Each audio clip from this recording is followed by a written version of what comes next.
प्रस्तावना,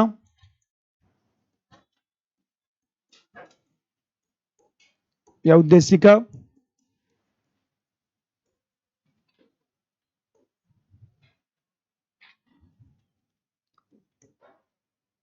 तो प्रस्तावना को पहले जो है इसका अर्थ समझना है, फिर प्रस्तावना का जो एक विश्लेषण करना है कि प्रस्तावना का क्या महत्व है और क्या समस्या है।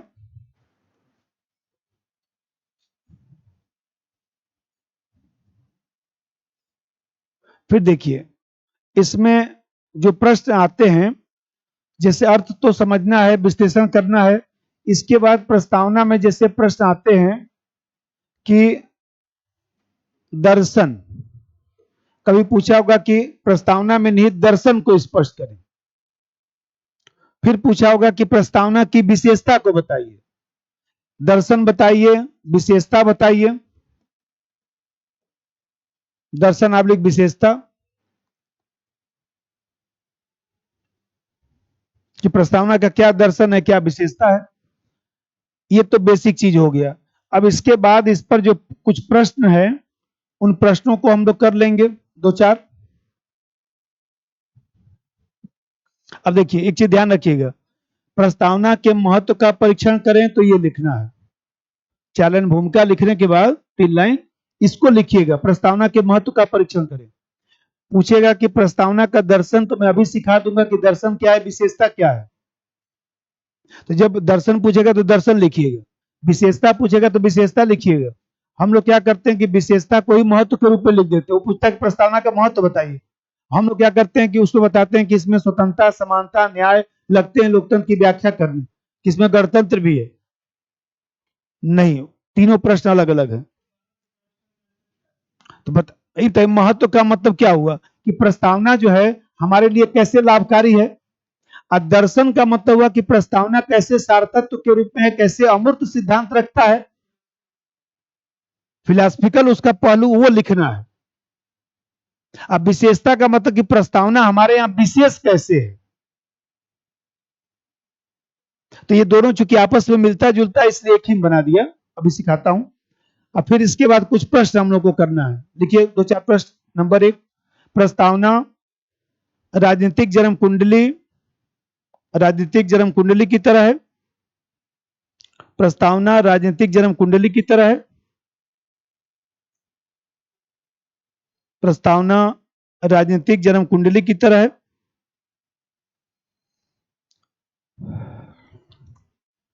राजनीतिक जन्म कुंडली की तरह है, ब्रैकेट में संविधान का सारतत्व है। दोनों का आंसर एक ही होगा, संविधान का सारतत्व है। अब देखिए अब क्या करता है कि जैसे कुछ प्रश्न क्या करेगा कि उसी महत्व से जोड़कर कुछ लिखना शुरू कर देगा।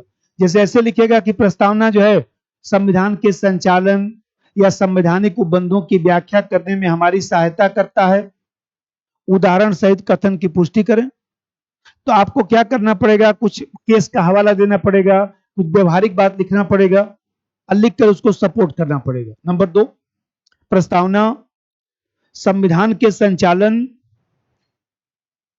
प्रस्तावना संविधान के संचालन तथा संवैधानिक उपबंधों की व्याख्या करने, संवैधानिक उपबंधों की व्याख्या करने, प्रस्तावना संविधान के संचालन तथा संवैधानिक उपबंधों की व्याख्या करने, संवैधानिक उपबंधों की व्याख्या करने में हमारी सहायता करता है। अब इन्वर्टेड कॉमा बंद करिए, डैश करके लिखिए, तर्क तथा उदाहरण से कथन की पुष्टि करें। तर्क तथा उदाहरण से कथन की पुष्टि करें। तर्क तथा उदाहरण से कथन की पुष्टि करें। तर्क तथा उदाहरण से कथन की पुष्टि करें। ठीक है। अब जैसे मान लीजिए इसी को दूसरे तरीके से लिख देगा कुछ, कि जैसे लिख देगा ऐसे कि प्रस्तावना संविधान के संचालन में लाइट हाउस के रूप में है, प्रकाश स्तंभ के रूप में है। एक ही बात है, बस आपको एक तरीका सीखना है कि कैसे लिखना है। अब एक जो पीटीयूटी में आप लोग पढ़ते हैं कि प्रस्तावना में जो है प्रस्तावना संविधान का अंग है या नहीं है, याद है पीटी में? हाँ, बेरोजगारी यूनियनवाद की प्रस्तावना प्रस्तावना संविधान का अंग है या नहीं, उसमें पहला केस बेरोजगारी यूनियनवाद का था। आप ही बताइएगा, प्रस्तावना संविधान का अंग है या नहीं, पहला केस कौन देख रहे हैं ना? केशवानंद भारती मुकदमा। प्रस्तावना संविधान का अंग है या नहीं, यह मामला केशवानंद भारती बाद में आया 1973 में, जिसमें जो है केशवानंद भारती साहब ने कहा कि आपने कहा कि प्रस्तावना संविधान का अंग है। भाई बेरोजगारी सॉरी केशवानंद भारती मुकदमे में ऐसे सुन लीजिए, इतना सुने रहेंगे तभी 150 शब्द लिखा जाएगा कि भाई सबसे पहले मामला आया कि जो प्रस्तावना में संशोधन है, प्रस्तावना में जो संशोधन का विवाद है वो केशवानंद भारती मुकदमे में आया था, केशवानंद भारती बाद में आया था।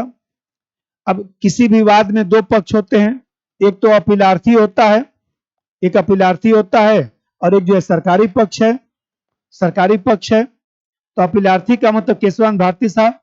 केशवानंद भारती साहब ने कहा कि ये बताइए, आपने कहा कि प्रस्तावना संविधान की आत्मा है, इसके पहले ये निर्णय आ चुका था, सुप्रीम कोर्ट ने कह दिया था कि सुप्रीम कोर्ट ने कहा कि प्रस्तावना संविधान की आत्मा है।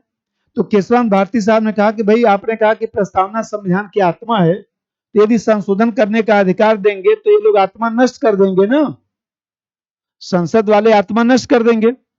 इन्होंने ये तर्क दे दिया अपना, इसलिए इन लोगों को संशोधन करने का अधिकार नहीं होना चाहिए।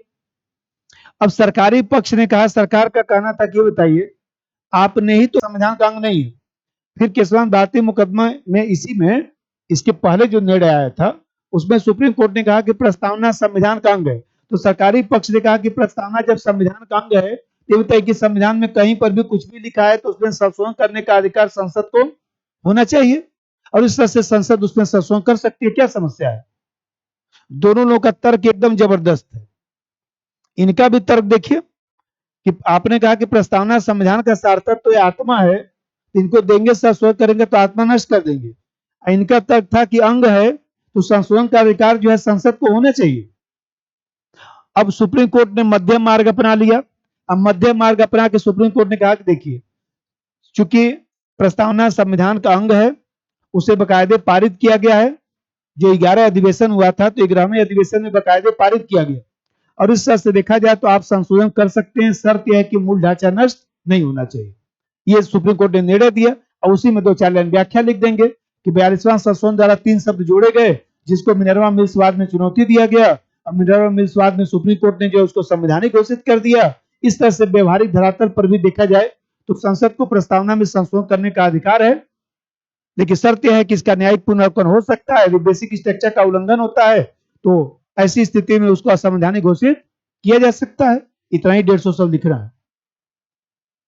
अब यहां पर जो बता रहा था, इस तरह के जो प्रश्न आते हैं और एक प्रश्न आता है जोड़कर। जोड़कर मतलब जैसे अभी मूल अधिकार पढ़ाऊंगा, डीपीएससी पढ़ाऊंगा, मूल कर्तव्य पढ़ाऊंगा तो उससे जोड़कर प्रश्न कर दिया जाएगा कि प्रस्तावना और मूल कर्तव्य दोनों एक ही, दोनों जो है दोनों देखा जाए तो एक दूसरे के पूरक है। प्रस्तावना और मूल कर्तव्य दोनों पूरक है, ये भी प्रश्न आता है। प्रस्तावना मूल अधिकार पूरक है, कुछ भी लिख देगा तो उसको जोड़ा जाएगा। लेकिन पहले समझिए, अब प्रस्तावना में जितना प्रश्न आया होगा, इसी उमाकांत की जिम्मेदारी देते हैं हम लोग। प्रस्तावना में जितना प्रश्न आया होगा हमने तो बता दिया तरीका। अब जितना प्रश्न आया होगा उसको खोज के कल आप बताइएगा कि क्या क्या आया है। जो टॉपिक हम लोग पढ़ते हैं उसमें क्या है कि कुल मिला के 5-7 तरीके का प्रश्न होता है। वैसे तो मैं कोई तरीका छोड़ूंगा नहीं, लेकिन कभी छूट जाए तो 1-2 आप लोगों का फर्ज बनता है कि बोल दीजिएगा, उसको करा दिया करेंगे। अब देखिए, एक इसमें टॉपिक जो है जो प्रस्तावना है उसमें एक पंथ निरपेक्षता का टॉपिक है। तो पंथ निरपेक्षता वाला टॉपिक आप लोग जीएस के फर्स्ट पेपर में पढ़ते हैं।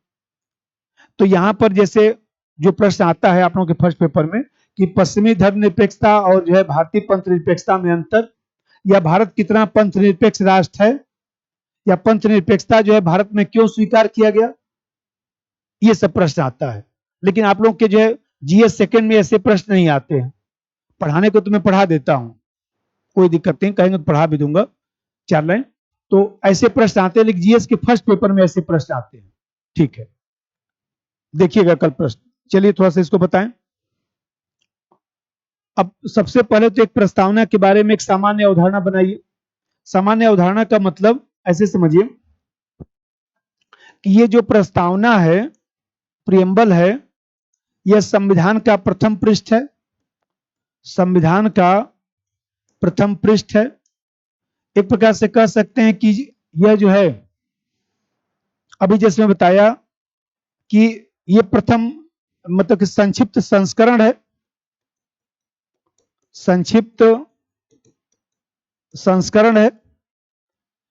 तो जब संक्षिप्त संस्करण है तो मैं आप लोगों को बताया था कि भाई संविधान क्या होता है।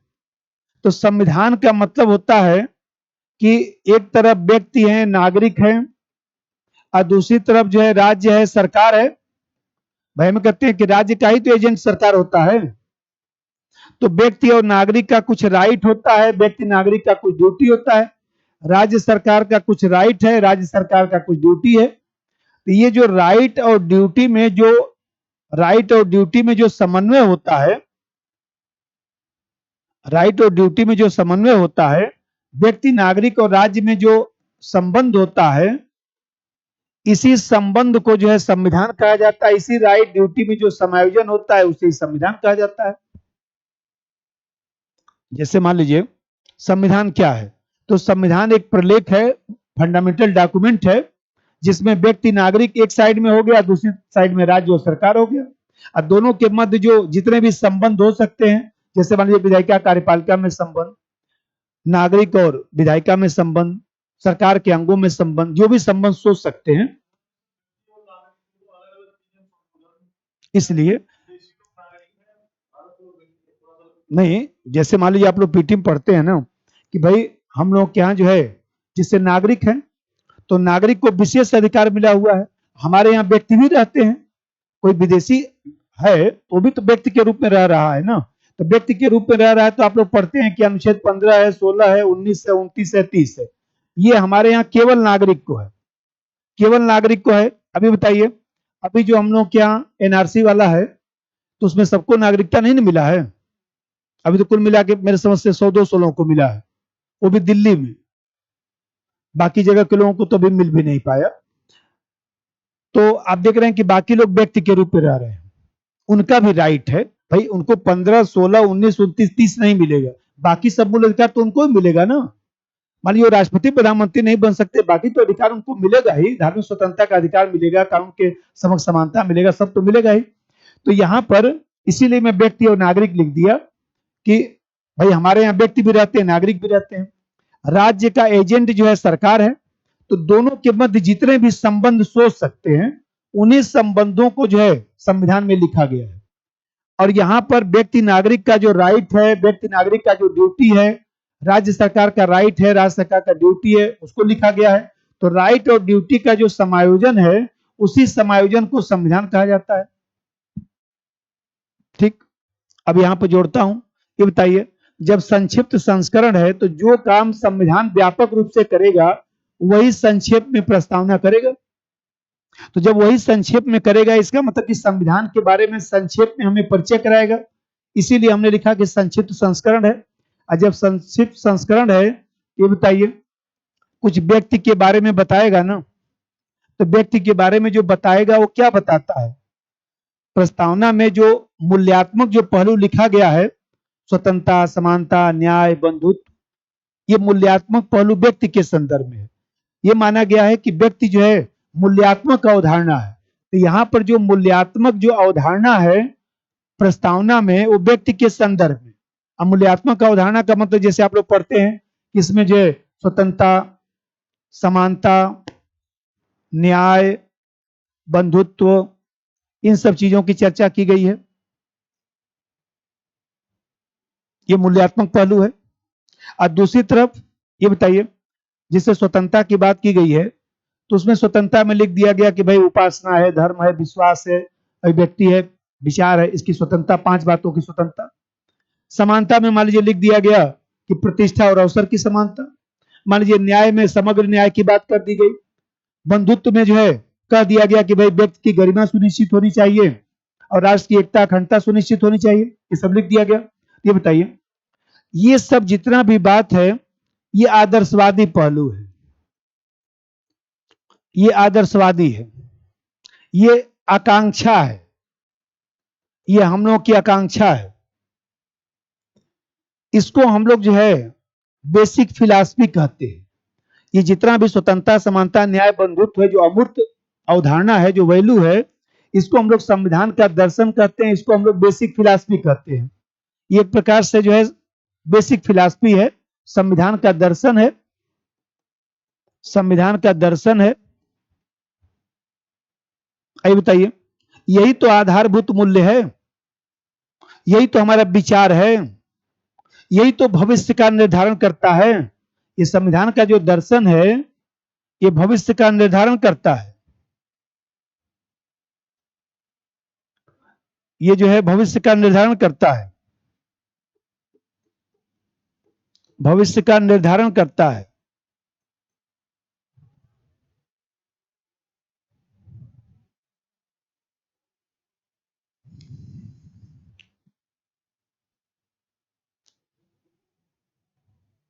बना लिया अब जैसा दूसरे साइड में समझिए, आकांक्षा का मतलब इसी को हम लोग को प्राप्त करना है, यही हमारी आकांक्षा, इच्छा है कि हम लोग स्वतंत्र हो सके, हम लोग के समानता आ सके, न्याय आ सके, बंधुत्व आ सके। ये कभी पूरा आ नहीं सकता है, तभी तो मूल्य है। हनुमान जी का चाहे जितना पूजा कर लीजिए, शंकर भगवान का पूरा गुण आ नहीं पाएगा, तो कुछ ना कुछ जो है वो देखा जाए तो रह ही जाएगा, कुछ ना कुछ अधूरापन रह ही जाएगा। अब जैसा देखिए, अब यहां पर आ जाइए, राज्य के संदर्भ में क्या बताता है। तो राज्य के संदर्भ में, एक बोतल का पानी भर गया है ना, ये देखिए बोतल का पानी वो एसी वाला, एक में कोई बात नहीं, ऐसे आप लेते जाइएगा इधर से। तो आप देखते हैं कि ये जो राज्य है,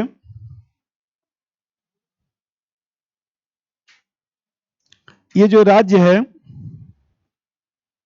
अब राज्य के बारे में क्या बताता है।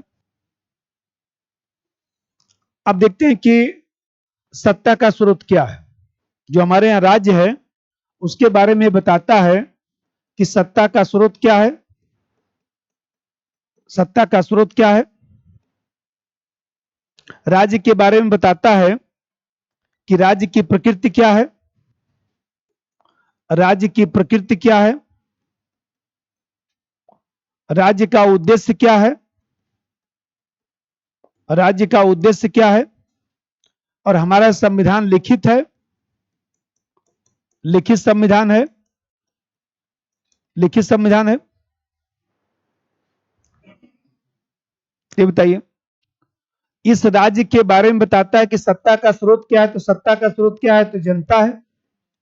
राज्य की प्रकृति आप लोग पढ़ते होंगे, संपूर्ण प्रभुत्व, संपन्न समाजवादी, पंथ निरपेक्ष, लोकतांत्रिक गणराज्य, ये तो पढ़ते हैं राज्य की प्रकृति।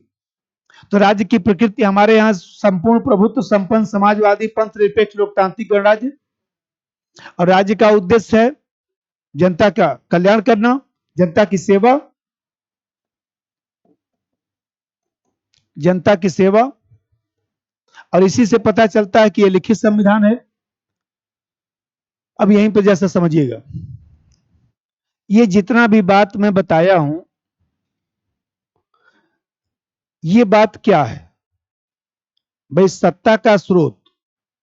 भारत में संप्रभु कौन है, जनता। सत्ता का स्रोत जनता है। राज्य की प्रकृति हमारे यहाँ क्या है, राज्य का उद्देश्य क्या है, क्यों सब व्यवस्था चलाया जा रहा है, ये बताइए। यही तो सरकार के लिए दिशा निर्देश है। यदि देखा जाए तो ये जो लिखा गया यही तो सरकार के लिए दिशा निर्देश है। तो हमारे यहाँ ये सरकार के लिए जो है दिशा निर्देश है, सरकार के लिए दिशा निर्देश। यही तो सरकार के कार्य को मापने का पैमाना है,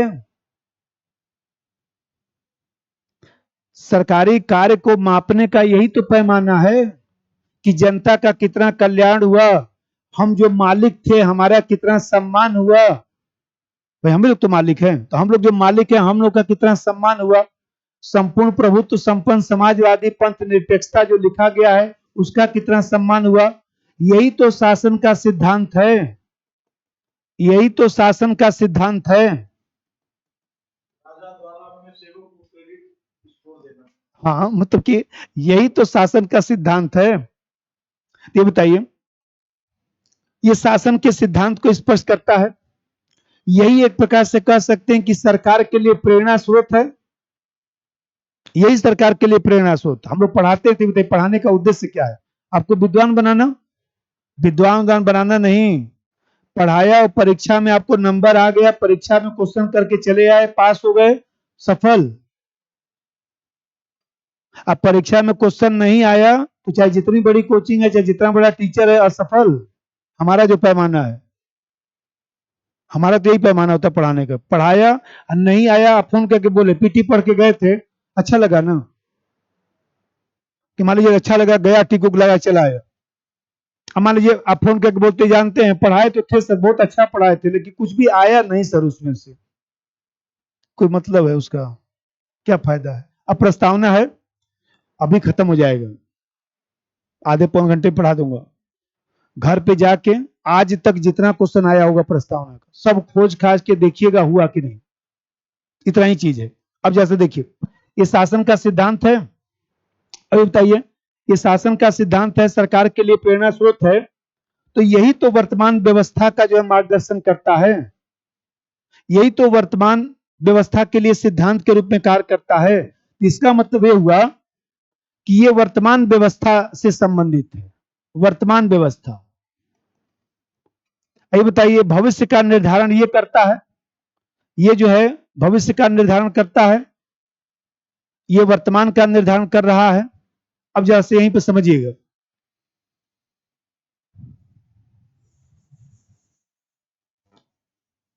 अब ये बताइए, ये जो प्रस्तावना है, ये जो प्रस्तावना है, ये जो प्रस्तावना है, ये प्रस्तावना कहां से आया था? उद्देश्य प्रस्ताव से। उद्देश्य प्रस्ताव से, यह प्रस्तावना जो है उद्देश्य प्रस्ताव से आया था। ऑब्जेक्टिव रिजोल्यूशन जो नेहरू साहब ने जो है 13 दिसंबर 1946 को रखा और 22 जनवरी 1947 को पारित हुआ, उसी से तो प्रस्तावना बना। तो ये जो उद्देश्य प्रस्ताव है, और उद्देश्य प्रस्ताव किससे बना था? स्वतंत्रता आंदोलन के मूल्य से बना था। स्वतंत्रता आंदोलन के मूल्य से बना था। और यह स्वतंत्रता आंदोलन का जो मूल्य है वो भूतकाल की विषय वस्तु है,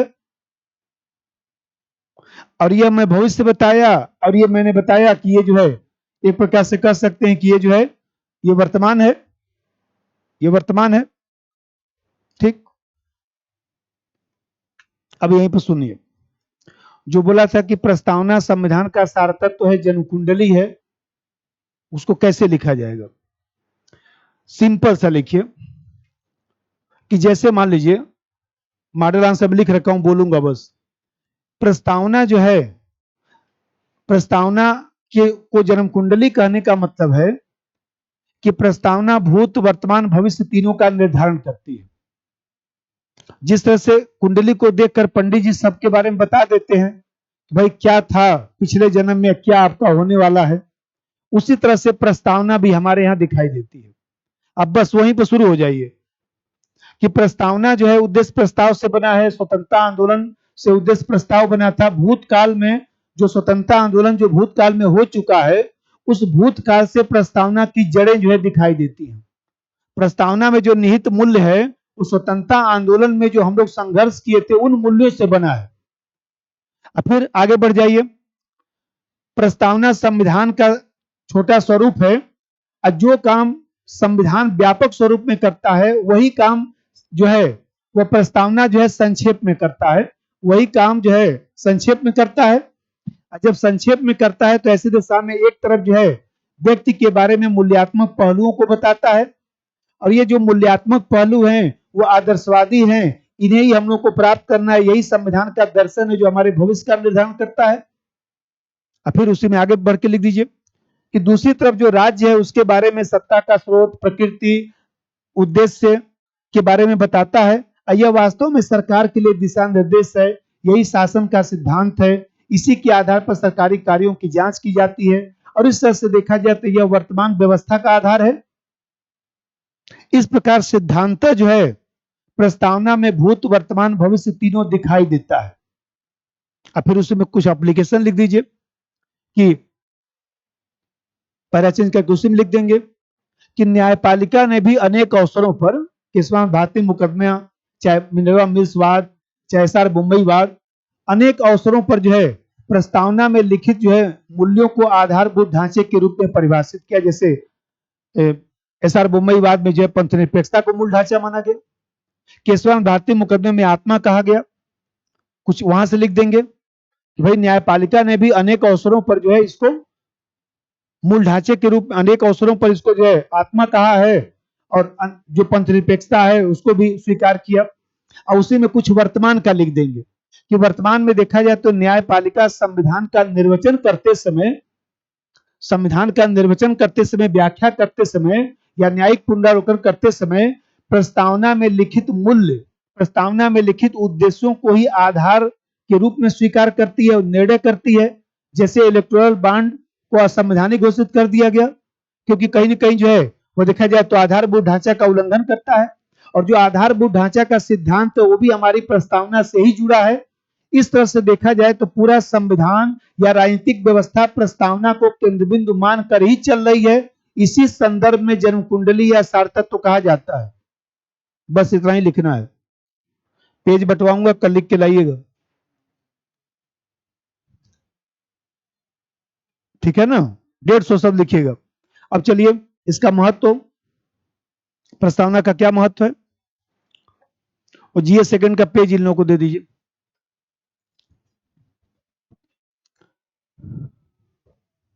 अब इसका महत्व चला जाए।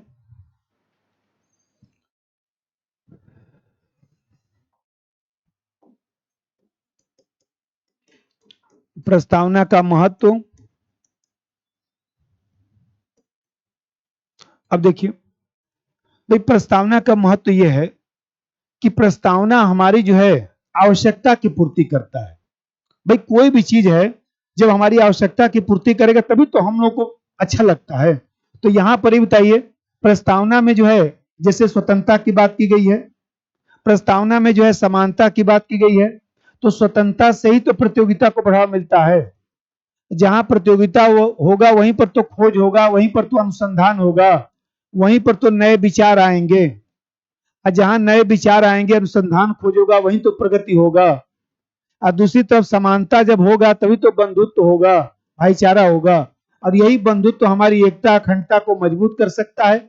इसका मतलब ये हुआ कि आप देख रहे हैं कि प्रगति और एकता अखंडता दोनों हमारी वर्तमान आवश्यकता है। ये हमारी वर्तमान जो है आवश्यकता है। इसी वर्तमान आवश्यकता की पूर्ति जो है प्रस्तावना कर रहा है। नंबर 1 लिखिए, प्रस्तावना वर्तमान आवश्यकता की पूर्ति करता है।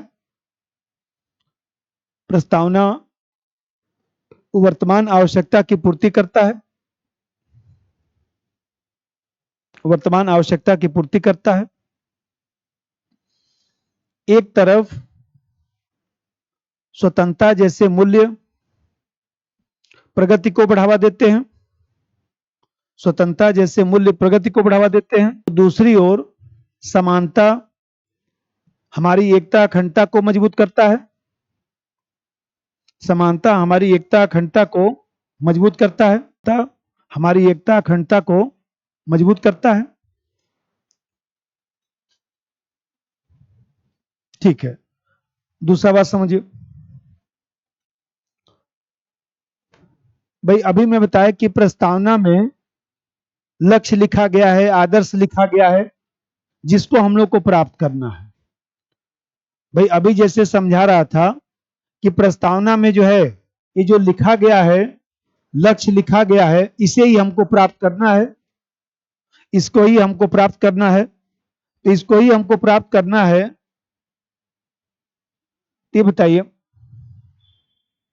जब इन सब चीजों को हमें प्राप्त करना होगा तो हम इन्हीं सब चीजों के आधार पर ही तो सरकारी कार्य की जांच करेंगे। जब वोट डालने जाएंगे तो सोचेंगे ना कि संपूर्ण प्रभुत्व संपन्न समाजवादी पंथ निरपेक्ष लोकतांत्रिक गणराज्य का क्या हुआ। हम जो मालिक थे हमको कितना मालिक समझा गया कि हमको नौकर बना दिया गया। सत्ता का स्रोत उसी को सोच के ही तो बटन दबाते हैं। इसका मतलब वोटिंग बिहेवियर भी इसी से निर्धारित होता है। प्रस्तावना में जो सार्थक तो लिखा हुआ है वो हम लोग वोटिंग बिहेवियर को निर्धारित करता है। तभी चुनाव आयोग कहता है कि 36 घंटे पहले इनको फ्री छोड़ दीजिए जिससे वो सही से सोच लें, क्योंकि उनके कान पर बाजा बजाएंगे तो फिर डिस्टर्ब हो जाएंगे। इसीलिए चुनाव आयोग भी कहता है इनको अब आप लोग प्रचार कर लिए ना, अब इनको छोड़ दीजिए, अब इनको सोचने दीजिए कि जीवन में क्या करेंगे, किसको बटन दबाएंगे। नंबर 2, प्रस्तावना उन आदर्शों आबलिक लक्ष्यों का वर्णन करता है, उन आदर्शों आबलिक लक्ष्यों का वर्णन करता है जिसे हमें प्राप्त करना है, जिसे हमें प्राप्त करना है।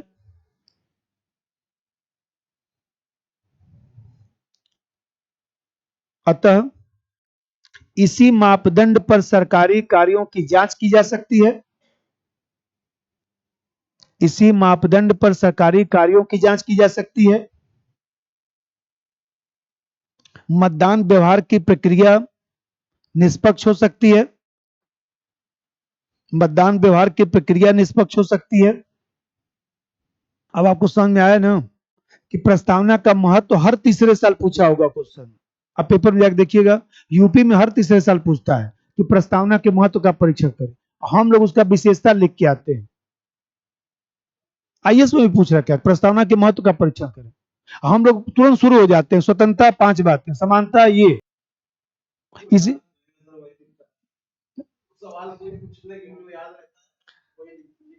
हिंदी माध्यम से अभी आईएएस से पिछले साल आईएएस बन गया। उसके जो है 200 मतलब 128 नंबर थे, उसके जीएस में 128 नंबर थे, 131 नंबर जो है जीएस 4 में थे हिंदी माध्यम से, जो कि फर्स्ट पेपर में 70 नंबर पाया था, सेकंड पेपर थर्ड पेपर में जो 65 नंबर पाया था। यदि 100 पा गया होता तो ऊपर से काम खत्म हो गया। और वही हिंदी माध्यम में टॉप भी किया था, सबसे ज्यादा नंबर उसी का था। ये बताइए इतना नंबर इंग्लिश माध्यम वाले भी तो नहीं पाए थे। यदि आप सही, मैं तो ये मानता हूं सही चीज लिख रहे हैं तो कोई मीडियम का बात नहीं है। इस बार देखिए हिंदी माध्यम से यूपी में भयंकर सिलेक्शन हुआ है। कहा पिछली बार अंग्रेजी मीडियम का इंग्लिश मीडियम का हुआ था, इस बार हिंदी माध्यम हुआ। यदि आप जो पूछा जाए उसका उत्तर लिखना शुरू कर दिए, नंबर मिलता है। वहां एक एक लाइन काफी पढ़ी जाती है, दबा के टीचरों को पैसा भी मिलता है, कोई समस्या की बात नहीं। 10-5 रुपया नहीं मिल रहा है कि लोग कापी चेक कर रहे हैं। तो ये बताइए, यही हमारे विचारों को प्रतिबिंबित करती है, यही जो है पॉपुलर सोवरेंटी है, यही लोक संप्रभुता का सारतत्व है। ये बताइए इन्हीं मूल्यों के आधार पर जब कोई समस्या आता है तो सरकार चाहे न्यायपालिका इन्हीं मूल्यों के आधार पर, इसी औचित्यता के आधार पर जो है विचार करती है। आइए बताइए इसी मूल्य के आधार पर ही तो बेसिक स्ट्रक्चर का सिद्धांत आया। यदि प्रस्तावना हमारा नहीं रहता तो बेसिक स्ट्रक्चर का सिद्धांत विचार नहीं बनता। बेसिक स्ट्रक्चर कोई तथ्य तो है नहीं, बेसिक स्ट्रक्चर सुप्रीम कोर्ट ने यही तो कहा कि बेसिक स्ट्रक्चर का मतलब विचार, जो समय परिस्थिति के अनुसार बदलता रहेगा। हम ये नहीं बताएंगे कि कौन सा चीज बेसिक स्ट्रक्चर है, तथ्य रूप में नहीं बताऊंगा। आज के समय में रूल ऑफ लॉ न्यायपालिका की स्वतंत्रता बेसिक स्ट्रक्चर है, लेकिन 50 साल बाद क्या होगा वो व्याख्या में निकलेगा। ये बताइए इसी प्रस्तावना से ही तो बेसिक स्ट्रक्चर निकला, इसी प्रस्तावना से ही तो अनुच्छेद 21 की रचनात्मक व्याख्या हुई, उसी से तो निजता का अधिकार निकला। नंबर 3, प्रस्तावना संविधान का दर्शन है, संविधान का दर्शन है। यह लोक संप्रभुता को, लोक संप्रभुता का प्रतिनिधित्व करता है, लोक संप्रभुता का प्रतिनिधित्व करता है। इसी आधार पर मूल ढांचे का सिद्धांत उत्पन्न हुआ। इसी आधार पर मूल ढांचा नहीं पढ़ाया था उस दिन, मूल ढांचे का सिद्धांत उत्पन्न हुआ और न्यायपालिका संविधान की व्याख्या भी, न्यायपालिका संविधान की व्याख्या भी इसी आधार पर कर रही है। जैसे अनुच्छेद 21 की व्याख्या, जैसे अनुच्छेद 21 की व्याख्या, अनुच्छेद 21 21 भाई पानी पीना सोना सब देखिए सुप्रीम कोर्ट ने व्याख्या कर दिया, इसी औचित्यता के आधार पर तो कर दिया। अब जरा देखिए हमारे यहां न्याय जो है समग्र न्याय है। आप देख रहे हैं कि ये जो न्याय लिखा गया है ये हमारे यहाँ समग्र न्याय है। हमारे यहाँ सामाजिक आर्थिक राजनीतिक तीनों प्रकार का न्याय है। तो ये जो तीनों प्रकार का न्याय है तो खुद सोचिए हमारे यहाँ केवल राजनीतिक अधिकार नहीं मिलना चाहिए, सामाजिक अधिकार भी मिलना चाहिए, आर्थिक अधिकार भी मिलना चाहिए। अब आर्थिक न्याय का मतलब क्या है कि भाई आर्थिक न्याय का मतलब सबकी मूलभूत आवश्यकता की पूर्ति हो, तभी तो 5 किलो अनाज दिया जा रहा है। तो हम लोग कहते बहुत अच्छा काम सरकार कर रही है, क्योंकि नहीं भाई सबको भोजन का अधिकार होना चाहिए। हम लोग इतना तो कम से कम संपन्न नहीं है कि सबको कम से कम 2 समय भोजन तो करा सकते हैं। ये बताइए आर्थिक न्याय भी होना चाहिए, सामाजिक न्याय भी होना चाहिए, राजनीतिक न्याय भी होना चाहिए। और जब हम समग्र न्याय की कल्पना करते हैं तभी तो हम लोग व्यक्ति व्यक्ति संबंध या व्यक्ति सरकार के संबंधों की औचित्यता की बात करते हैं। और जहां पर समग्र न्याय होता है वहीं पर जो है वह देखा जाए तो विविधता में एकता का समायोजन हो सकता है। सिर्फ हम कह रहे हैं कि आप छोटे भाई हैं, छोटे भाई कहने से होगा भाई कि भाई का कुछ व्यवहार होना चाहिए। तो भाई का व्यवहार होना चाहिए, इसका मतलब समग्र जो न्याय है यही व्यक्ति व्यक्ति संबंधों को, व्यक्ति सरकार संबंधों को, या मान लीजिए उचित अनुचित का निर्णय करने में हमारी सहायता भी करता है। जैसे मैं बताया कि किसी व्यक्ति को केक खाने का तभी अधिकार है जब उसका पड़ोसी रोटी भी खाता हो, रोटी भी खाता हो तभी तो केक खाने का मन करेगा। पड़ोसी में मान लीजिए आप 4 भाई हैं, दूसरे भाई बगल में हैं, मान लीजिए बेचारे रो रहे हैं और आप मजे से पार्टी कर रहे हैं।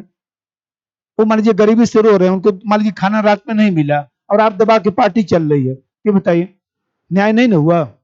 इसका मतलब कि संबंधों में उचित अनुचित का निर्धारण ये समग्र न्याय करता है। और जब उचित अनुचित का निर्धारण करेगा तो सरकार के ऊपर नैतिक दबाव बनेगा, सरकार कल्याणकारी योजना को आगे बढ़ाती है और यही विविधता में एकता का समायोजन कर सकता है। लिख दीजिए नंबर 4, प्रस्तावना में समग्र न्याय की बात की गई है। प्रस्तावना में समग्र न्याय की बात की गई है। जो उचित अनुचित का निर्धारण करता है, जो उचित अनुचित का निर्धारण करता है,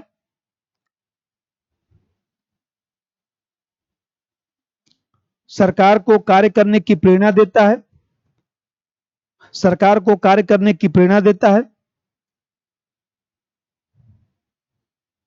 सरकार को कार्य करने की प्रेरणा देता है। जैसे अनेक कल्याणकारी योजनाओं को बढ़ावा देना। वो बैंक वाला एक खाता खुलता है, साल भर में 100-200 रुपया 150 रुपया कटता है, 2 लाख रुपए का बीमा है, उसको क्या बोलते हैं? प्रधानमंत्री जनधन योजना। मूल अधिकार में मैं पढ़ा भी दूंगा, 2 लाइन बोल देता हूं। संपत्ति के भाई देखिए समग्र न्याय तो है ही है, लेकिन संपत्ति का अधिकार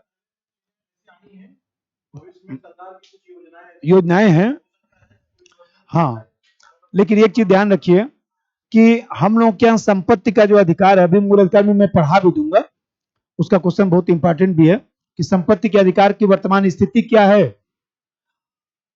तो वो जो है उसमें 2 लाइन आपको बोलता हूं। देखिए संपत्ति के अधिकार में हमारे यहाँ जो संरक्षण है वो 31A और 31B से है। इसलिए संपत्ति का जो अधिकार है हमारे यहाँ अनुच्छेद 300 क में लिखा गया है। भाग बोलिए, भाग 12 में अध्याय 4 में ये लिखा गया है। यहां पर ये लीगल राइट के रूप में है, यहां लीगल राइट के रूप में है, ठीक। लेकिन इसका संरक्षण कहां पर है? 31A में भी है, 31B के तहत भी है। तो हम लोग यदि संपत्ति के अधिकार में कोई अध्यादेश आता है, कुछ आता है, तो हम लोग सीधे सुप्रीम कोर्ट जा सकते हैं। हाँ, आ सकते हैं। हाँ, देखिए हमारे यहाँ जो है अनुच्छेद 39 में लिखा गया है ना, 39 डीपीएसपी तत्व में लिखा गया है कि समाज के संसाधनों का प्रयोग सामान्य हित में होना चाहिए। तो सरकार भविष्य में ला सकती है कि जिसके पास जो है 5 बीघे से ज्यादा खेत है, उसका बंटवारा हम दूसरे में कर सकते हैं। किसी का बैंक में यदि मान लीजिए 10 लाख से ज्यादा यदि सेविंग अकाउंट में रखा है, तो पैसा हम कुछ अन्य कार्यों में खर्चा कर सकते हैं। सरकार कर सकती है, सरकार के पास ये राइट है, और साधारण बहुमत से ही सरकार कानून बना सकती है, क्योंकि हमारे यहाँ जो संपत्ति का अधिकार है वो लीगल राइट के रूप में है। इसके लिए संविधान में संशोधन करने की कोई आवश्यकता नहीं है, एकदम सरकार कर सकती है। आई थी तो हर राज्य में नहीं ना लागू हो पाया, कहाँ बिहार में लागू हो पाया, यूपी में जो हदबंदी वाला जो था, चकबंदी वाला और तमाम जो चीजें था, तो वो यूपी में लागू है, लेकिन वो भी पूर्णतः लागू नहीं हो पाया, कुछ फॉल्ट है पूर्वांचल वाले बेल्ट में। अब फिर बिहार में तो हो ही नहीं पाया, बिहार में तो हो ही नहीं भाई। जो जिन राज्यों ने कानून बनाया उन राज्यों ने तो लागू कर लिया है। अब जैसे चलिए आगे, अब इसमें मैं बताया 2-3 हो गया समस्या। देखिए प्रस्तावना न्यायालय द्वारा प्रवर्तनीय नहीं है, फोर्सेबल नहीं है। हम प्रस्तावना को लागू कराने के लिए न्यायालय में नहीं जा सकते हैं, इसका कोई कानूनी महत्व तो है नहीं। ये बताइए, चाहे जितना अच्छा अच्छा बात कर लिए, कुछ लागू होना है नहीं, तो सिद्धांत तो व्यवहार में तो अंतर आ गया ना। नंबर 1, प्रस्तावना न्यायालय द्वारा प्रवर्तनीय नहीं है, प्रस्तावना न्यायालय द्वारा प्रवर्तनीय नहीं है, प्रवर्तनीय नहीं है, फोर्सेबल नहीं है, प्रवर्तनीय नहीं है, कानूनी महत्व नहीं रखता है, जिसके कारण सिद्धांत तो व्यवहार में अंतर दिखाई देता है, जिसके कारण सिद्धांत तो व्यवहार में अंतर दिखाई देता है, जिसके कारण सिद्धांत तो व्यवहार में अंतर दिखाई देता है। दूसरा बात देखिए, जैसे आप देखते हैं कि प्रस्तावना में जो लिखे गए शब्द हैं, जैसे मान लीजिए लिख दिया गया समाजवाद, समाजवाद लिख दिया गया, मान लीजिए उसमें लिख दिया गया पंथ निरपेक्षता लिख दिया गया, आखिर आपने समाजवाद को तो परिभाषित किया नहीं। अवाड़ी अधिवेशन में, कांग्रेस का जो अधिवेशन हुआ था, उसमें इंदिरा गांधी ने समाजवाद के बारे में बोल दिया कि हमारा समाजवाद अनोखा समाजवाद है और कहीं न कहीं किसी पश्चिमी समाजवाद से प्रेरित नहीं है। लेकिन इंदिरा गांधी ने भी उसको पूर्णतः परिभाषित तो किया नहीं। अब जो समाजवाद जो शब्द लिखा गया है, जो पंथ निरपेक्षता लिख दिया गया, इसको कहीं पर संविधान में परिभाषित नहीं किया गया, जिसके कारण जो है बार बार संघर्ष की स्थिति उत्पन्न होती है, बार बार जो है न्यायपालिका विधायिका के मध्य भी संघर्ष की स्थिति उत्पन्न हो जाती है। नंबर 2, प्रस्तावना में लिखे गए समाजवाद, प्रस्तावना में लिखे गए समाजवाद कामा पंथ निरपेक्षता जैसे शब्दों को पूर्णतः परिभाषित नहीं किया गया है, पूर्णतः परिभाषित नहीं किया गया है, जिसके कारण बार बार सरकार के अंगों के मध्य, बार बार सरकार के अंगों के मध्य संघर्ष की स्थिति उत्पन्न होती है, सरकार के अंगों के मध्य संघर्ष की स्थिति उत्पन्न होती है, जो लोकतंत्र को कमजोर करता है, जो लोकतंत्र को कमजोर करता है। अब जरा देखिए भाई, बताइए प्रस्तावना में संशोधन का अधिकार संसद को है। वो दूसरी बात है कि संशोधन के बाद सुप्रीम कोर्ट उसको असंवैधानिक घोषित कर देगा, वो दूसरी बात है, लेकिन संसद उसमें संशोधन तो कर सकती है ना। और संसद जब संशोधन कर सकती है, तो प्रस्तावना न्यायपालिका ने कहा केशवंत भारती मुकदमे में की यह आत्मा है। इसका मतलब कि प्रस्तावना की मूल भावना जो है नष्ट हो तो सकती है, बाद में न्यायपालिका निर्णय देगा तो देगा, फिलहाल तो मूल भावना नष्ट हो जाएगी ना। मान लीजिए हम पंथ निरपेक्षता हटा दें, हिंदू राष्ट्र लिख दें, क्या करेंगे? पंथ निरपेक्षता हम हटा दें, वहां से हटाइए, कुछ नहीं रहेगा पंथ निरपेक्षता। फिलहाल तो पंथ निरपेक्षता हट गया ना तुरंत। हाँ हाँ भाई, उससे समाज में फिर तो संघर्ष हो जाएगा। नंबर 3, प्रस्तावना में संशोधन का अधिकार संसद को दिया गया है। प्रस्तावना में संशोधन का अधिकार संसद को दिया गया है। अतः दल बहुमत में आकर, विशेष बहुमत से ही तो संशोधन करना है, अतः दल बहुमत में आकर मूल भावना को नष्ट कर सकता है, जो नई समस्या उत्पन्न करेगा। बहुमत में आकर मूल भावना को नष्ट कर सकता है, प्रस्तावना की मूल भावना को नष्ट कर सकता है, जो नई समस्या उत्पन्न करेगा। देखिए, हमारे यहाँ स्पेशल लैंग्वेज ऑफ प्रियम्बल कहां से लिया गया? ऑस्ट्रेलिया। प्रस्तावना कहां से लिया गया? अमेरिका। हम भारत के लोग कहां से लिया गया?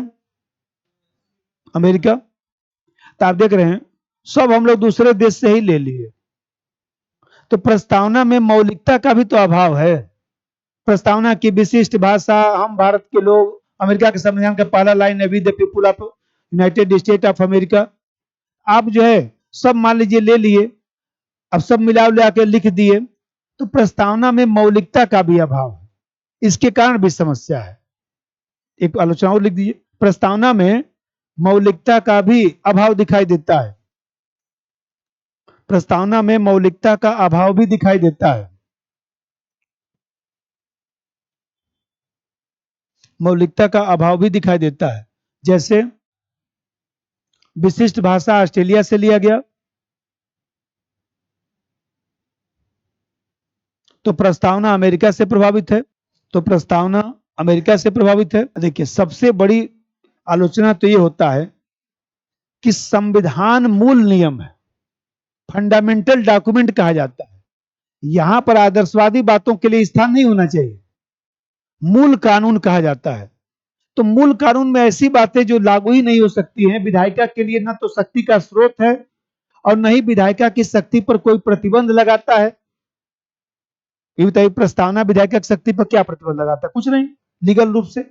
मान लीजिए शक्ति का स्रोत भी नहीं है, लिखा हुआ है समाजवाद में, लोग परेशान चल रहे हैं, लिखा हुआ है समाजवाद और लोग परेशान चल रहे हैं, तो बताइए ऐसा चीज जो है समीचीन प्रतीत नहीं होता है, संविधान की मूल भावना से मेल नहीं खाता है ना। लिख दीजिए।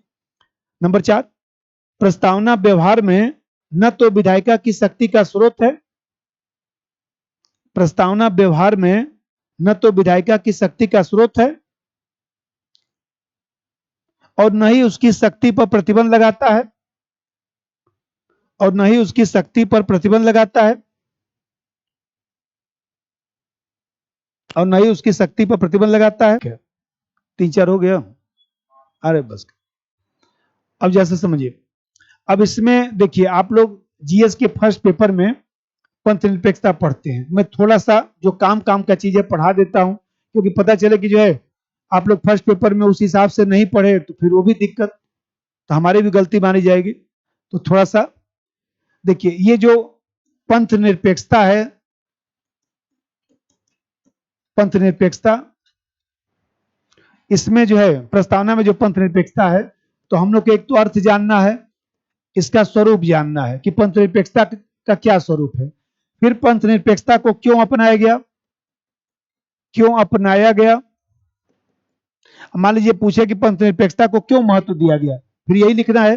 पंथ निरपेक्षता का यदि पूछेगा क्या महत्व है, तो इसी से महत्व भी बन जाएगा। अभी सिखाता हूं। और फिर मान लीजिए कभी प्रश्न जैसे आया कि भारत कितना पंथ निरपेक्ष है, तो उसको बोल दूंगा भारत कितना पंथ निरपेक्ष है, कितना पंथ निरपेक्ष है। और फिर मान लीजिए जो क्वेश्चन बार बार आता है कि पश्चिमी पश्चिमी धर्म निरपेक्षता से अंतर, पश्चिमी धर्म निरपेक्षता से अंतर, ये 4-5 तरीके का क्वेश्चन इससे बनता है। जैसे आप देखते हैं कि हमारे यहाँ जो है जो रिलीजन शब्द है उसकी जगह पर हम लोगों ने पंथ शब्द का प्रयोग किया, धर्म शब्द का प्रयोग नहीं किया, क्योंकि धर्म हमारे यहाँ विशेष अर्थ रखता है।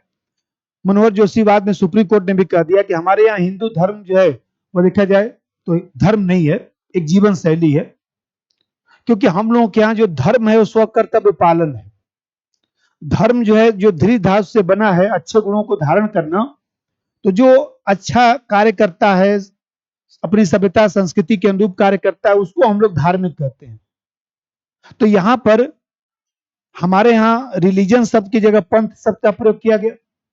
और पंथ मतलब 5 बातें। भाई कोई भी रिलीजन है तो उसमें 5 बातें होंगी। पहला चीज है कोई स्थल होगा जहां पूजा पाठ करने के लिए जाएंगे, नमाज पढ़ने के लिए। मान लीजिए दूसरा चीज होगा कर्मकांड होगा, कुछ कर्मकांड तो होगा, नमाज वाज पढ़ने का तरीका होगा, पूजा पाठ करने का तरीका। ऐसा तो नहीं कि हम जा रहे हैं, मान लीजिए हनुमान मंदिर है, गुड मॉर्निंग करते हुए निकल लिए, या शंकर भगवान मंदिर में गुड इवनिंग, नहीं कर सकते। लोग कहेंगे पागल ही हो गए। तो मान लीजिए हमें कहते हैं कर्मकांड होना चाहिए। और तीसरा चीज किताबें, कुछ शब्द प्रमाण होना चाहिए, किताब होना चाहिए। चौथा चीज मोक्ष, मोक्ष की अवधारणा। अब पांचवा चीज अलौकिकता, कि कुछ अलौकिक बात जरूर बोला जाएगा, कुछ ऐसा बात बोला जाएगा जो प्रत्यक्ष नहीं हो सकता है। कि हनुमान जी को किसने देखा, हम कहते हैं मान लीजिए ईसा मसीह को किसने देखा, किसने देखा तो नहीं, बस यही है कि अंदाजा लगा रहे हैं कि भाई थे लोग।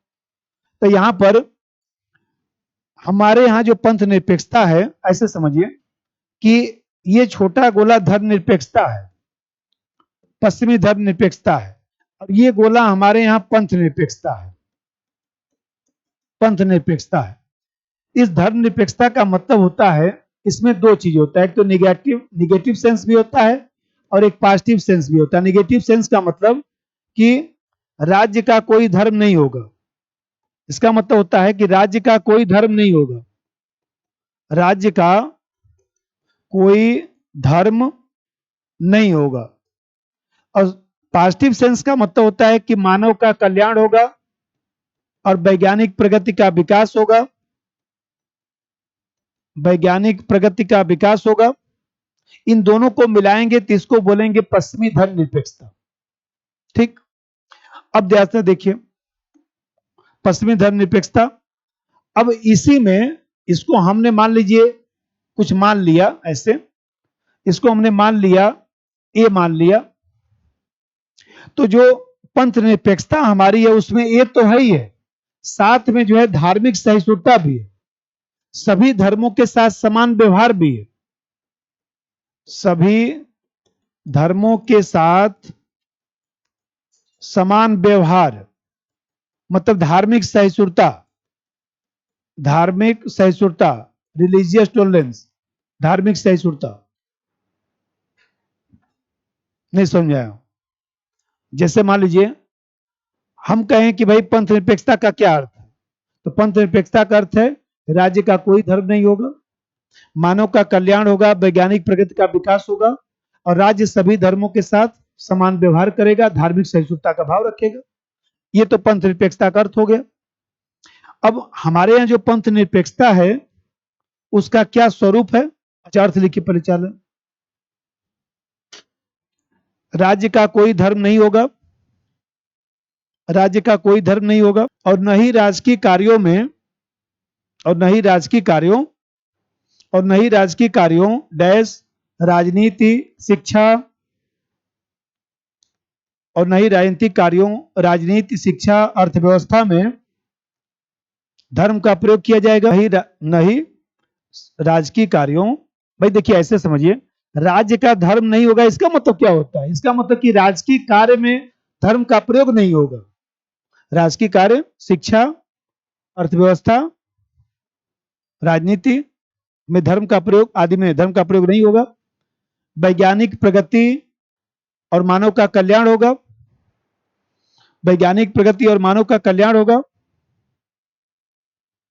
और राज्य सभी धर्मों के साथ समान व्यवहार करेगा, राज्य सभी धर्मों के साथ समान व्यवहार करेगा। अरे वैसे ही रटा गया, क्या लिखना है। राज्य सभी धर्मों के साथ समान व्यवहार करेगा। दोबारा बताता हूं, ये बड़ा गोला पंथ निरपेक्षता हो गया, इसके भीतर धर्मनिरपेक्षता हो गया। और धर्मनिरपेक्षता का मतलब होता है राज्य का कोई धर्म नहीं होगा। और राज्य का कोई धर्म नहीं होगा तो इसका मतलब क्या हुआ कि जो राजकीय कार्य है, भाई राजकीय कार्य का मतलब क्या है, जैसे कानून बन रहा है, मान लीजिए सब अगर ये शिक्षा है, राजनीति है, चुनाव है, अब इन सब चीजों में मान लीजिए अर्थव्यवस्था है, इन सब चीजों में धर्म का प्रयोग नहीं होगा। मानव का कल्याण होगा, वैज्ञानिक प्रगति होगा। हमारे यहाँ जो है ये धार्मिक सहिष्णुता को बढ़ावा दिया जाएगा, टॉलरेंस। अब इसका स्वरूप लिखिए, स्वरूप आवलिक विशेषता।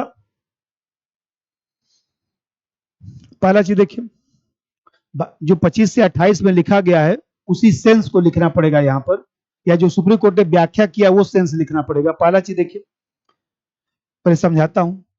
भारत में जितने भी धार्मिक भावनाएं हैं, सब धार्मिक भावनाओं का सम्मान किया जाएगा। इसका मतलब ये हुआ कि राज्य किसी विशेष धर्म को जो है थोपने का प्रयास नहीं करेगा। जिसको जिस धर्म को अपनाना हो अपनाए। अनुच्छेद 25 में लिखा गया है ना, अंतःकरण की स्वतंत्रता। अंतःकरण की स्वतंत्रता का मतलब हुआ कि व्यक्ति हो या नागरिक हो, सब पर लागू हो गया ना। व्यक्ति और नागरिक जो है वो देखा जाए तो किसी भी धर्म को स्वीकार कर सकता है, आराधना कर सकता है, पूजा पाठ कर सकता है, कर्मकांड कर सकता है, प्रचार प्रसार कर सकता है। यह अंतःकरण की स्वतंत्रता है। तो इसी चीज से मैं लिखवाया कि नंबर 1 लिखिए, भारत में सभी धार्मिक भावनाओं का सम्मान किया जाएगा, सभी धार्मिक भावनाओं का सम्मान होगा,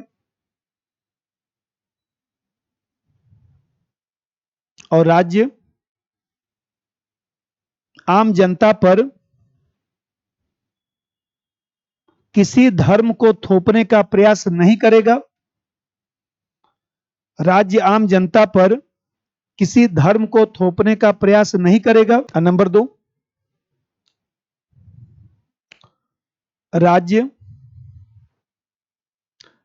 सामान्यतः धर्म के साथ उदासीन व्यवहार रखेगा। राज्य सामान्यतः धर्म के साथ उदासीन व्यवहार रखेगा।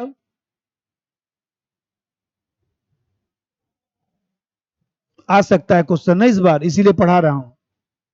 हमारा सिलेबस नहीं है, फर्स्ट पेपर में है। लेकिन समस्या ये होता है कि जो टच करेगा, जहां भी टच करेगा पढ़ा दूंगा, क्योंकि ये सिलेबस है तो थोड़ा सा हट के पढ़ाना ही पड़ता है।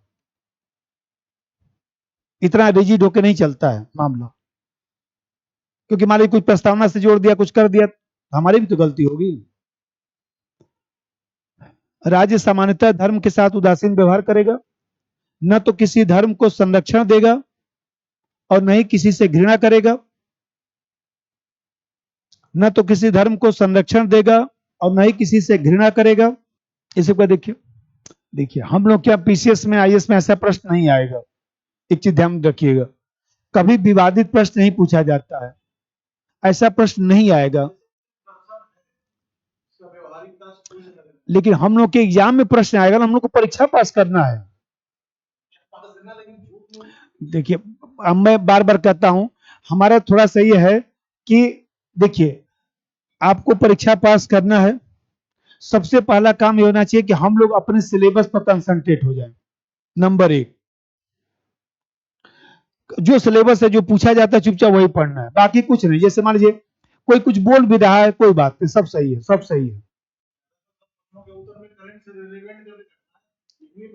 लिखनी पड़ती है, लेकिन अब मैं उस पर बोलूंगा तो फिर हाँ, लेकिन उसमें क्या होता है कि फिर भट्टा हो जाएगा ना, इसलिए रोक रहा हूं आपको। दूसरा बात देखिए, आप हमसे बाद में खूब डिस्कशन करिए, मैं मना नहीं किया हूं, लेकिन बताएं क्लास में हम लोग क्या करेंगे, क्लास में पूछिए, मैं पूछने के लिए मना नहीं किया, जो प्रासंगिक होगा तुरंत मैं बोल दूंगा, तुरंत बोल दूंगा उसका। लेकिन हम लोग इधर उधर नहीं भटकेंगे, क्योंकि फिर हम लोग भटक जाएंगे तो गड़बड़ हो जाएगा ना मामला। देखते तो हैं क्या होता है आजकल, जो हम लोग यूपीएससी की तैयारी करते हैं इस तरह से, ये यूपीएससी की तैयारी या आईएएस पीसीएस की तैयारी थोड़ा सा गहनता परीक्षा देने जाता था, लगा के चला आता था। इंग्लिश मीडियम वाले लोग बगल में जो है हाथ जोड़ के खड़े रहते थे कि भाई साहब इसका क्या आंसर लगा है। ये एक जमाना था। और आज हम लोग जो है इंग्लिश मीडियम के सामने हिंदी माध्यम के पानी भरते नजर आ रहा है। 18,000 रिजल्ट अभी पीटी का निकलेगा। टीचर की वो प्रतिबद्धता नहीं रह गई, वो ईमानदारी से प्रयास नहीं रह गया। यदि प्रयास किया जाए तो क्यों ना आ जाए। धीरे धीरे खत्म हो गया। क्योंकि ये बताइए, मैं पोल्ट्री पढ़ाने आया हूं, तो पोल्ट्री पढ़ाने आया हूं तो मुझको 20 साल पढ़ाने का अनुभव भी है। हमारे ब्लड में भी पोल्ट्री चलता है। 12 रात में भी जगा के बोलेंगे प्रस्तावना, बैठिए अभी पढ़ाता हूं। ये टीचर का होना चाहिए जुनून। ये जुनून होना चाहिए ना, तभी तो मामला बनता है। लेकिन आप लोगों को 10 मिनट और पढ़ना पड़ेगा, क्योंकि टॉपिक शुरू किया हूं, जल्दी से खत्म करूंगा। अब जैसा देखिए, 2-3 और लिखिए। अब पहले, अच्छा 2 लिख दिया, एक दो और सुनिए पहले। देखिए, राज्य तर्कसंगत भेदभाव कर सकता है। इसका मतलब कि कोई मान लीजिए ऐसी धार्मिक भावना है या कुछ रूढ़ी है जो हमारे मानव अधिकार से या हमारे विवेक से मेल नहीं खाता है, तो उसको हम समाप्त कर सकते हैं। 3 तलाक, धर्मनिरपेक्षता से मेल खाता है, सती प्रथा, बाल विवाह, ये सब समाप्त हुआ, सब मेल खाता है। नंबर 3, राज्य तर्कसंगत भेदभाव कर सकता है। राज्य तर्कसंगत भेदभाव कर सकता है तथा नकारात्मक परंपराओं को समाप्त कर सकता है। नकारात्मक परंपराओं को समाप्त कर सकता है। व्यक्तिगत विषय के रूप में है। धर्म व्यक्तिगत विषय के रूप में है।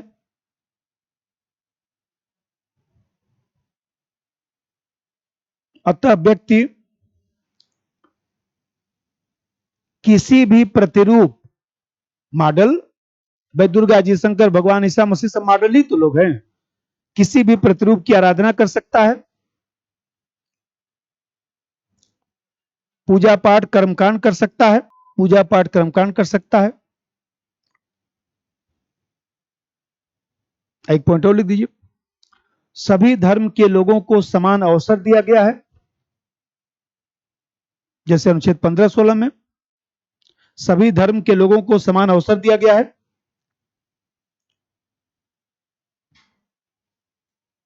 सभी धर्म के लोगों को समान अवसर दिया गया है। ठीक है, तभी तो सुप्रीम कोर्ट ने कह दिया कि धर्म के आधार पर आरक्षण नहीं दूंगा, याद है। इसलिए सुप्रीम कोर्ट ने मना कर दिया कि आप मूल अधिकार के विपरीत एकदम चले जा रहे हैं। उस संविधान का क्या फायदा है। धार्मिक आरक्षण मत दिलवाइए, सब गड़बड़ हो जाएगा। अब जैसे देखिए, अब ये इस पंथ निरपेक्षता को हम लोगों ने संविधान में विशेष महत्व क्यों दिया है, आवश्यकता क्यों, छोटा सा नहीं बनाइए, आवश्यकता क्यों या क्यों अपनाया गया, आवश्यकता क्यों, आवश्यकता क्यों। पहला बात देखिए, हम भी नहीं भटकेंगे, आप लोग भी मत भटकिएगा।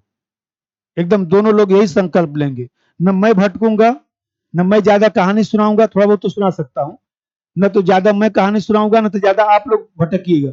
एकदम आप लोग भी प्रासंगिक प्रश्न पूछिए, हम भी चलें और संविधान को ऐसा पढ़ा जाए जिससे जो है लगे कि संविधान पढ़ा गया है, खाना पूर्ति न हो, आप लोग के डीएनए में प्रवेश कर जाए। अब हम भी जो है धीरे धीरे, उम्र बढ़ ही रहा है, हम भी जितना जानकारी, जो भी हमारी योग्यता क्षमता है, मैं भी धीरे धीरे देकर अब निवृत्ति होना चाहता हूं। तो इसीलिए अब सोचता हूं कि भाई जो भी 2-4-5 पेज पढ़ाना है, कायदे से पढ़ा वढ़ा देना है, कि लोगों को लगे कि नहीं, संविधान का मतलब खाना पूर्ति नहीं, संविधान का मतलब ऐसे भी होता है। ये भी तो लगना चाहिए। भाई ये बताइए, जब आप ढंग का भोजन किए ही नहीं, बाटी चोखा कहीं खाए नहीं, तो आपको तो बाटी जो है पत्थर ही नजर आएगा ना। बढ़िया बनाने वाला होगा, खिला देगा बाटी चोखा, तो सोचिए, देखते तो हैं, नोएडा चले जाइए, सब ठेले पर बाटी चोखा बेचते रहते हैं और लोग लाइन लगा के खाते रहते हैं, तो वो बनाते हैं सब बढ़िया। अब जैसा देखिए, आवश्यकता क्यों, ये बताइए। स्वतंत्रता आंदोलन के दौरान भारत में जो है सांप्रदायिक राजनीति को खूब बढ़ावा मिला। अंग्रेजों ने फूट डालो शासन करो की नीति का प्रयोग किया। इन सब चीजों से संविधान निर्माताओं ने अनुभव किया कि अब हम लोग दोबारा पाकिस्तान दूसरा बनने नहीं देंगे, बंटवारा नहीं होने देंगे धर्म के आधार पर।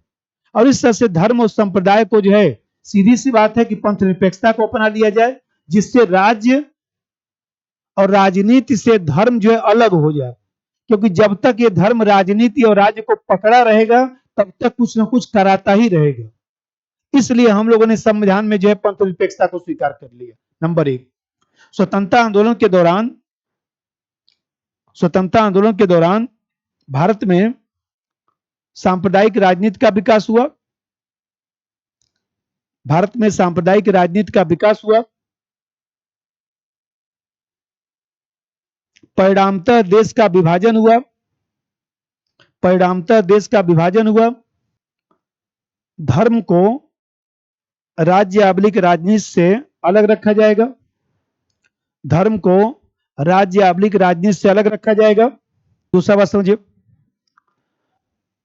भाई वो कहते हैं हिंदू लोगों की संख्या ज्यादा है, मुस्लिम लोग हैं, ईसाई लोग हैं, पारसी लोग हैं, तमाम जो धर्म के लोग हैं उनकी संख्या बहुत कम है।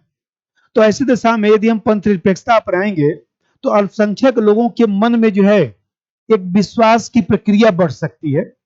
उन लोगों के मन में यह होगा कि जितना बहुसंख्यक को अधिकार है उतना ही हमको भी अधिकार है, और ऐसी दशा में हमारे साथ कोई भेदभाव नहीं होगा।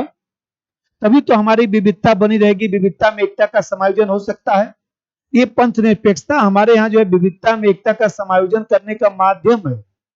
एक प्रश्न आता है, कभी कराऊंगा मूल अधिकार में, कि अल्पसंख्यक जो है, अल्पसंख्यक की सुरक्षा विविधता में एकता को स्थापित करने का साधन है।